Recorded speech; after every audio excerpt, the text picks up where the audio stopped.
கர்த்தருடைய பரிசுத்த நாமத்துக்கு ஸ்தோத்திரம்.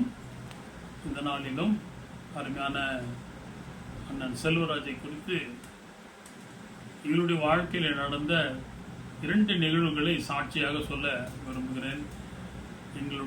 என்னுடைய சூழ்நிலை நேரில் கலந்து கொள்ள முடியாத ஒரு சூழ்நிலை. அதனால் இந்த காணொளி மூலமாக அருமையான சகோதரனை குறித்து நான் 2 நிகழ்வுகளை சாட்சியாக சொல்ல விரும்புகின்றேன். முதலாவது வேதத்திலிருந்து ஒரு பகுதியை உங்களுக்காக நான் வாசித்துட்டு சொல்றேன். அவர் சிறியவனை புழுதியிலிருந்து எடுத்து எளியவனை குப்பையிலிருந்து உயர்த்துகிறார். அவர்களை பிரபுக்களோடு உட்கார வைத்து மகிமையுள்ள சிங்காசனத்தை சுதந்திரிக்கவும் பண்ணுகிறார். பூமியின் அஸ்திவாரங்கள் கர்த்தருடையவர்கள், அவரே அவைகளை பூச்சக்கரத்தை வைக்கிறார் என்று சொல்லி வேதத்தில் வாசிக்கிறோம். அருமையான சகோதரன் செல்வராஜ் இந்த பெங்களூர் பட்டினத்திலே எப்படி செல்வராஜனாக வாழ்ந்தார் என்பதை குறித்து நான் 2 நிகழ்வுகளை உங்கள் மத்தியிலே சாட்சியாக பகிர்ந்து கொள்ள விரும்புகிறேன். முதலாவது, நாங்கள் 1996 ஒரு இடத்தை வாங்கினோம். அப்போ எங்ககிட்ட காசு கிடையாது. அப்பொழுது என்னுடைய மனைவி சொன்னால், மாமா கிட்ட கேட்பாருங்க, அக்கா கிட்ட கேட்பாருங்கன்னு சொன்னாங்க. நான் அண்ணி இடத்துல கேட்டேன், எவ்வளோ தேவைப்படும்னு கேட்டாங்க. 20,000ன்னு சொன்னேன்.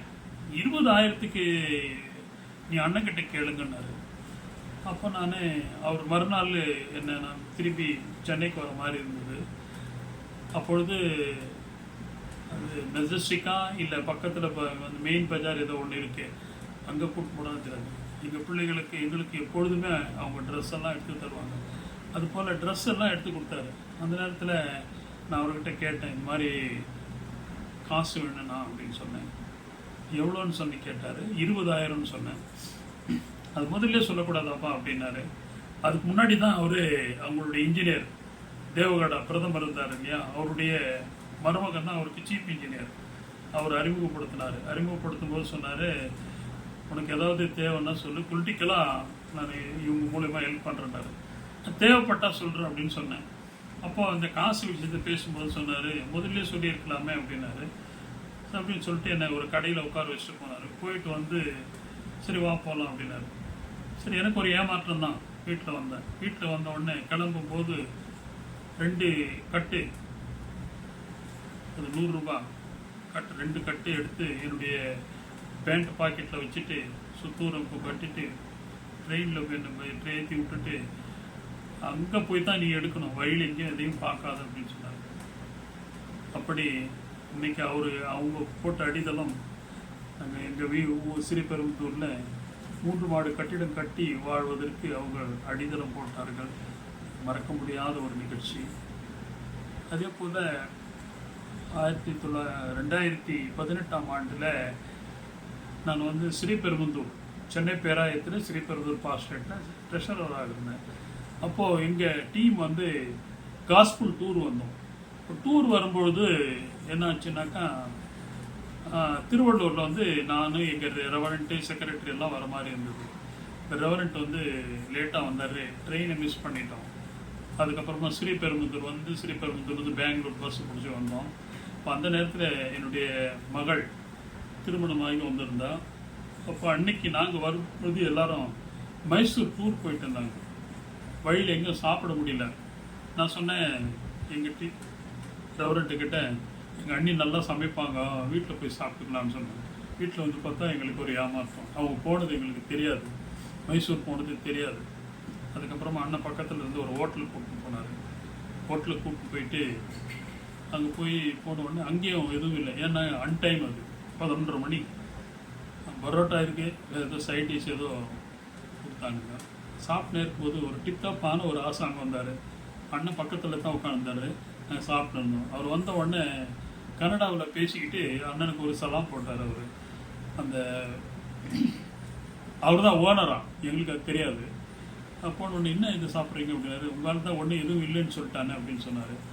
அதுக்கப்புறமா சார் வெயிட் பண்ணுங்க நீங்கள் அப்படின்னு சொல்லிட்டு அவர் உள்ளே போயிட்டு ஒரு 10 நிமிஷம் கழித்து அந்த டேபிள் நிறைய எடுத்துகிட்டு விதவிதமான டிஷ் எல்லாம் வச்சாங்க. நாங்கள் போய் கேட்கும்போது ஒன்றும் இல்லைன்னு சொல்லிட்டாங்க. இந்த இதுவே வச்சுட்டு அதுக்கப்புறமா வந்து நான் சொன்னேன், அண்ணன் அன்டைமு இருந்தாலும் நான் சாப்பிட முடியாதுண்ணே. எங்கள் செக்ரட்டரி ரெவரண்ட்டு சின்ன வயசுக்காரங்க நல்லா வெட்டுன்னு வெட்டினாங்க. ஏறக்குறைய அதுக்கு வந்து எவ்வளோ பில் ஆயிருக்குனாக்கா 1000 ரூபாய் கிட்ட பில் ஆயிருக்கும். அப்போது பில்லு எவ்வளோன்னு கேட்டார். அவர், என்ன சார் நீங்கள் பில்லுக்கு நீங்கள் அசிங்கப்படுத்துறீங்க அப்படின்னு சொல்லிட்டாரு. ஓனர் சொல்லி பில்லெல்லாம் கொடுக்க வேணாம் அப்படின்னு சொல்லிட்டாரு.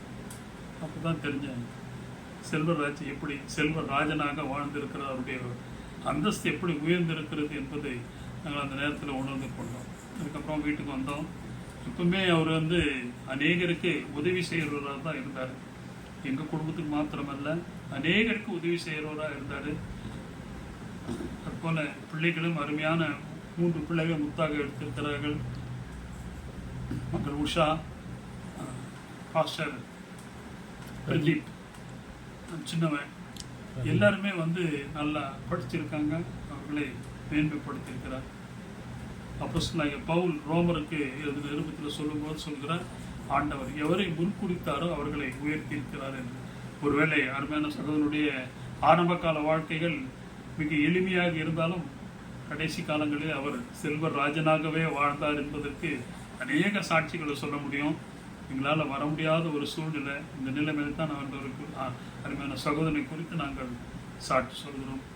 அவருடைய இழப்பு என்பது எங்கள் குடும்பத்துக்கு மாத்திரமல்ல, எங்களை சார்ந்த குடும்பத்தார் எல்லோருக்குமே பெரிய இழப்பு தான் என்பதை மறுக்க முடியாத ஒன்று.